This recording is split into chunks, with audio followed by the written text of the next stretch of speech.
Assalamualaikum warahmatullahi wabarakatuh. Selamat pagi anak-anak sekalian. Apa kabarnya hari ini? Semoga kalian selalu dalam keadaan sehat ya. Nah, untuk hari ini kita sudah masuk ke tema 4 ya, kewajiban dan hakku. Subtema 1 ya. Hubungan antara hak dan kewajiban. Ya. Di subtema 1 ini temanya adalah hubungan antara hak dan kewajiban. Setiap manusia itu pasti memiliki rasa ingin dihormati, ya. Tahu kan? Pasti semua manusia pasti ingin memiliki rasa dihormati, dijunjung tinggi dan dilindungi oleh negara maupun orang-orang yang berada di sekitar mereka. Nah, rasa ingin dihormati, dijunjung tinggi dan dilindungi merupakan hak asasi bagi seluruh manusia, bukan hanya Indonesia saja ya, tapi seluruh manusia. Nah, hak-hak tersebut akan didapat apabila seorang telah melaksanakan kewajibannya ya. Jadi jangan mau menuntut hak terlebih dahulu jika belum menjalankan kewajiban. Nah, hak dan kewajiban itu merupakan satu kesatuan yang saling berkesinambungan. Jadi tidak bisa dipisahkan. Jika kita sudah menjalankan kewajiban kita, maka otomatis kita boleh menuntut hak kita. Tapi jangan suka menuntut hak jika kita belum menjalankan kewajiban kita. Nah, ayo kita lihat teks berikut ini ya. Kewajiban dan hak. Setiap hari Anita membantu pekerjaan ayah dan ibunya di rumah. Nah, Anita sangat senang jika sudah membantu ayah dan ibu. Anita suka membantu ayah saat menyapu halaman rumah. Ya. Anita juga suka membantu ibu menyapu lantai di dalam rumah. Nah, melalui membantu ayah dan ibu, Anita sudah melaksanakan kewajibannya dengan baik di rumah. Kewajiban adalah sesuatu nih ya, yang harus diingat ya. Kewajiban itu adalah sesuatu yang wajib dilaksanakan atau sesuatu yang harus dilakukan setiap orang sesuai dengan aturan yang berlaku. Nah, jika setelah melaksanakan kewajiban di rumah, Anita akan mendapatkan haknya sebagai anggota keluarga di rumah. Salah satu hak yang diperoleh Anita adalah memperoleh kasih sayang dari ayah dan ibunya. Nah, apa sih yang dimaksud itu? Hak itu ya, hak itu adalah segala sesuatu yang didapat oleh setiap orang yang telah ada sejak lahir. Bahkan ya, sebelum dia lahir ya. Jadi, sebelum dia lahir itu namanya adanya hak asasi ya. Nah, kemudian senang rasanya bisa melaksanakan kewajiban dan hak dengan seimbang di rumah. Artinya, Anita sudah melaksanakan kewajiban sesuai dengan aturan yang sudah ada di keluarga di rumahnya. Aturan yang ada di rumahnya. Setelah itu, Anita akan mendapatkan haknya dengan adil sebagai anggota keluarga di rumahnya. Jika suatu kewajiban tidak dilakukan atau dipenuhi, bisa saja Anita mendapatkan sanksi atau hukuman yang sudah disepakati bersama oleh anggota keluarganya ya. Seperti yang sudah Pak Ahmad jelaskan tadi ya, jika kalian ingin mendapatkan hak kalian, kalian juga harus menjalankan kewajiban kalian terlebih dahulu. Contoh lain dari hak dan kewajiban, misalkan ya di sekolah ya, kamu mengerjakan tugas dari guru ya, kalian mengerjakan tugas dari guru, itu adalah suatu kewajiban yang harus kalian laksanakan, betul ya. Jika kewajiban itu sudah dilaksanakan, kalian sudah mengerjakan tugas, kemudian kalian sudah mengumpulkan kepada guru-guru kalian, hak kalian itu adalah mendapatkan nilai dari hasil atau dari hasil kerja kalian ya, gitu. Contoh lainnya seperti itu. Paham kan hak dan kewajiban ini? Jadi hak itu segala sesuatu yang didapatkan setelah kita menjalankan kewajiban. Nah, namun kewajiban itu adalah segala sesuatu yang wajib dilaksanakan atau segala sesuatu yang harus dilakukan setiap orang sesuai dengan aturan yang berlaku. Paham ya? Nah, selanjutnya mari kita simak dongeng Rusa Muda dan Serigala di halaman 5 ya. Pada suatu hari, kawanan rusa terlihat merumput di padang rumput yang luas dan subur. Di padang rumput itu terdapat aliran sungai yang airnya segar dan tidak pernah habis walaupun musim kemarau telah tiba. Beberapa hewan pemakan tumbuhan seperti kerbau, zebra, gajah, serta hewan lainnya juga berkumpul di padang rumput yang subur tersebut. Nah, kawanan rusa selalu mengamati tempat mereka dari ancaman kawanan serigala. Setiap kali kawanan rusa merumput, salah satu dari kawanan rusa tersebut mengamati keadaan sekitar. Rusa penjaga akan terus memperhatikan setiap suara dan gerak-gerik yang mencurigakan. Rusa penjaga selalu bersiap untuk lari ke kelompoknya ketika kawanan serigala datang mengancam. Namun, pada suatu hari, dikala mentari bersinar, gumpalan awan tipis menghiasi langit yang biru. Sesujuknya tiupan angin membuat suasana di padang rumput itu sangat menyenangkan. Kawanan rusa dan binatang lain sedang memakan rumput dengan tenang. Nah, salah satu rusa muda mendapatkan tugas pertamanya mengawasi keadaan padang rumput tersebut. Rusa ini memiliki badan yang besar, lincah, serta kuat. Tetapi dia hanya memiliki satu tanduk karena tanduk lainnya patah ketika ia diserang oleh seekor serigala. Ketika itu, tanduknya membentur batu hingga patah. Hal tersebut merupakan kecerobohannya sendiri karena ketika tanda bahaya datang dari rusa yang lain, dia tidak menghiraukannya dan terus makan rumput dengan rakusnya, hingga ia lupa dengan bahaya yang mengancam. Ketika rusa muda itu mulai melaksanakan tugasnya, dia menegakkan badan dan melihat keadaan sekelilingnya. Matanya yang tajam mampu melihat sesuatu yang jauh bersembunyi pada semak-semak. Nah, telinganya mampu mendengar suara yang terdengar asing dari jarak yang cukup jauh, serta kakinya yang kuat dan lincah mampu melepaskan diri dari para serigala. Nah, awalnya rusa itu patuh pada tugasnya, namun ia mulai berpikir bahwa hal ini adalah kegiatan yang sangat membosankan. Menjaga kawanan rusa dari kawanan serigala, ia pun berpikir jika ia terus menjaga kawanan dari bahaya, kapan ia akan mulai makan rumput yang hijau ini? Padahal rusa itu mulai merasakan lapar.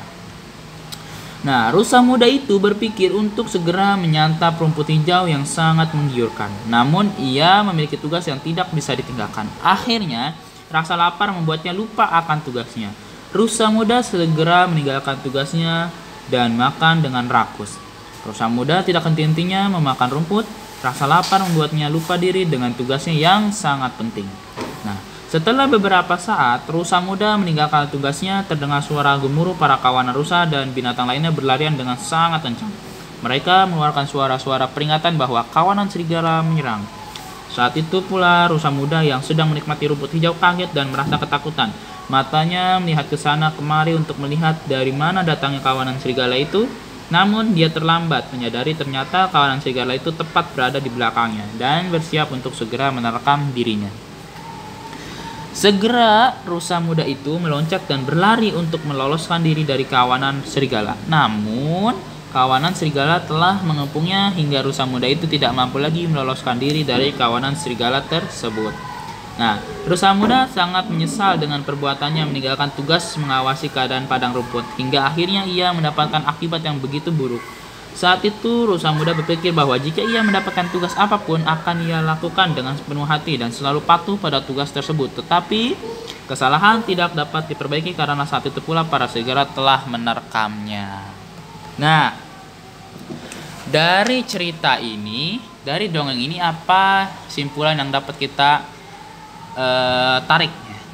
Yang pertama, jadi pribadi itu, jadi anak atau jadi seseorang itu kita harus menjalankan tugas kita atau kewajiban kita dengan sepenuh hati ya. Apapun rintangannya, apapun alasannya, kita harus menjalankan kewajiban kita terlebih dahulu. Itu yang pertama. Yang kedua, Jadi seseorang itu tidak boleh rakus. Jadi tidak boleh ingin kenyang sendiri. Tetapi kita juga harus berpikir tentang hal yang lain. Dan juga kan dalam agama kita itu, agama Islam gitu, kita dilarang untuk menjadi sifat yang mempunyai sifat yang rakus. Jadi makan ketika lapar, berhenti sebelum kenyang. Seperti itu Rasulullah mengajarkan kita ya. Nah, selanjutnya kita lihat di pembelajaran 2. Nah, ya. Di pembelajaran 2 ini kita lihat hak dan kewajiban itu harus dilaksanakan dengan seimbang. Kenapa? Karena kalau tidak seimbang nanti akan terjadi tumpang tindih ya. Nah, terlebih dahulu kita harus melaksanakan kewajiban, baru kemudian menuntut hak. Nah, ingat ini sudah tadi Pak Ahmad sudah bilang ya, kita harus menjalankan kewajiban kita dulu, baru kita boleh menuntut hak kita. Nah, hubungan hak dan kewajiban adalah hubungan timbal balik atau hubungan umpan balik ya. Artinya seseorang akan mendapatkan haknya apabila orang tersebut telah melaksanakan kewajibannya dan sebaliknya ya. Jika hak dan kewajiban sudah seimbang dan terpenuhi, akan terciptanya kehidupan yang aman, sejahtera, makmur, dan sentosa. Namun, apabila kita tidak menjalankan kewajiban kita, apakah pantas kita menuntut hak kita? Tentu saja tidak, ya. Oleh karena itu, baik di rumah maupun di sekolah, kita harus menjalankan kewajiban kita terlebih dahulu, baru kita boleh menuntut hak, ya. Nah, selanjutnya pada sebuah dongeng itu ya terdapat tokoh, karakter tokoh dan pesan ya. Dan tokoh adalah pelaku yang mengemban peristiwa dalam teks dongeng sehingga peristiwa itu mampu menjalin suatu cerita. Gampangnya tokoh itu adalah pelaku dalam cerita. Udah itu aja gampangnya ya. Nah, adapun karakter tokoh adalah watak yang dimiliki tokoh sehingga bisa memberikan gambaran si tokoh dalam teks dongeng tersebut. Singkatnya, karakter tokoh itu adalah watak tokoh tersebut dalam cerita ya. Jadi apakah dia sombong, apakah dia rakus, apakah dia baik, apakah dia dermawan dan lain-lainnya ya. Nah, pesan itu disebut juga dengan amanat dalam sebuah cerita. Amanat itu adalah pesan yang disampaikan oleh pengarang ya, atau penulis yang memiliki arti positif untuk para pembaca di dalam sebuah cerita. Selanjutnya yang terakhir itu matematika ya. Ini sebenarnya sama seperti kemarin tentang pecahan dan membandingkan suatu pecahan. Ya, kita lihat garis bilangannya di sini. 0, 1/2, 2/2 sama dengan 1. Apa sih maksudnya? Kita lihat di garis keduanya.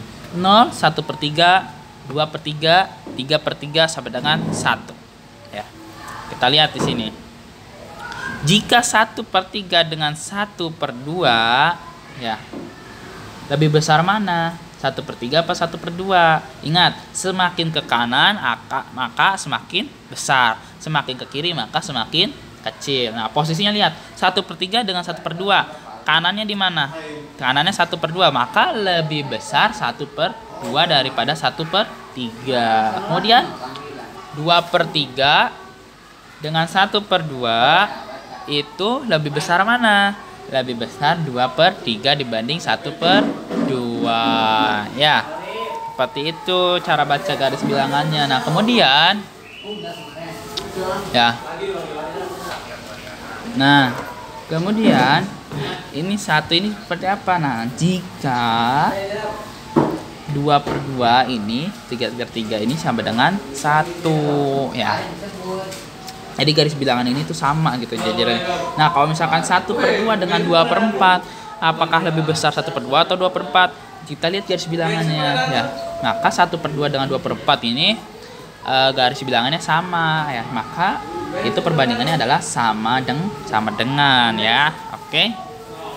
Jadi ingat ya, letak bilangannya itu dilihat dari garis bilangannya. Jika semakin ke kanan maka nilainya semakin besar. Jika semakin ke kiri maka nilainya semakin kecil. Nah, kita lihat contohnya nih. Dari beberapa contoh garis bilangan di atas dapat kita lihat pecahan yang letaknya segaris ke bawah menyatakan nilai bilangan-bilangan itu sama besar ya. Yang masuk dari segaris ke bawah itu sama nih, seperti 3/6, 4/8, 5/6 seperti itu. 5/10 maaf. Nah, bilangan pecahan yang terletak di sebelah kanannya menyatakan lebih besar. Seperti Pak Ahmad bilang tadi ya, semakin ke kanan maka semakin besar, semakin ke kiri semakin kecil ya. Nah, bilangan pecahan yang terletak di sebelah kirinya menyatakan lebih kecil. Contohnya nih, 1/2 dengan garis segaris, 1/2 segaris dengan 2/4, 3/6, 4/8 dan 5/10. Tuh ya. 1/2 segaris dengan 2/4, 3/6, 4/8 dan 5/10 ya. Kemudian 2/3 terletak di sebelah kanan 1/2. Nah, maka nih ya, 2/3 terletak di sebelah kanan dari 1/2, maka 1/2 maka 2/3. Nah, maka ini adalah 2/3 lebih besar dari 1/2 gitu ya. Nah, kemudian 2/4 terletak di sebelah kiri 3/5. Maka coba kita lihat 2/4 mana? Nih, ini 2/4 ya. Itu di sebelah kiri dari 3/5 ya. Ini 2/4, ini 3/5. Nah, ini kan sebelah kiri nih dia letaknya. Nah, maka 2/4 lebih kecil daripada 3/5. Nah, seperti itu ya. Paham kan? Bisa dimengerti ya. Oke, untuk materi hari ini sekian dulu dari Kak Ahmad. Selamat belajar. Assalamualaikum warahmatullahi wabarakatuh.